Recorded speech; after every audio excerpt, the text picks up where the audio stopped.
ng lupa o pagtatayo ng bahay ni Joy Diwata. Salamat, Rhea.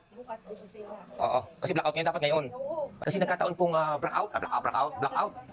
May walang power. May kuryente, walang power, off lang. Maghapon po. Hanggang 6, ganyan. Yung mga kalingap, dala na po ni Ma'am, dala na po ni Rhea Olarte ang full payment ng lupa o pagtatayo ng bahay ni Joy Diwata. Salamat, Rhea. Bukas dito sila. Oo, kasi blackout ngayon, dapat ngayon. Kaso blackout. Timing ano? Timing punta.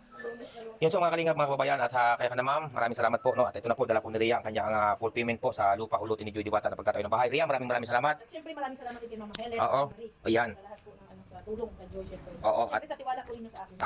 Tama po. At sa mga kalingap, mga kababayan, no? Suportahan po niyo yung YouTube channel nga po. Inulit po natin, hindi ako makulit. Inulit natin, Rhea Olarte, mga kababayan. No? Ayan, matagal ko pong kasama yan si Rhea Olarte. At yan. Madam, pakibilang pag may sobra akin, ha?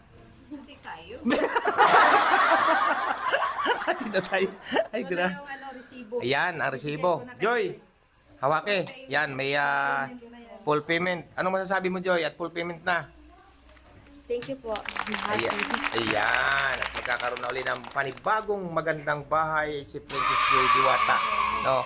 At lubos din tayo nagpapasalamat kay Rhea at siya po ang nagpursige na makakita ng luti at sa awa ng Diyos po ngayon ay full payment na. Anong masasabi mo, Joy, doon sa area mo? Okay man ang pagkapili?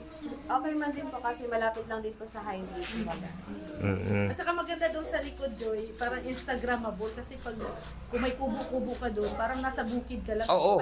May palay sa likod. Yun talagang plano. Tahimik. Kasi wala kang kapitbahay sa likod. Ngayon, hindi, kung talagang gusto mo pa ng tahimik, doon sa tuktok ng bundok. Ayaw, di ba?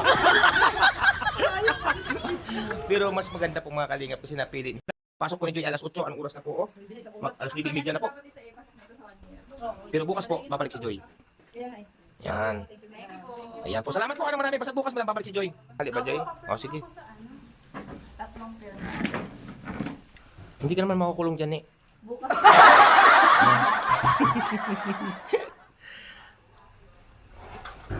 Ayan. Bukas, ari din ang papel, pipirmahan na lang ni Joy. Tapos, sino pang kailangan bukas? Wala na. Okay na, lahat. Ayan, Adi Joy, bukas ikaw na lang dito. Sige po, madam, salamat.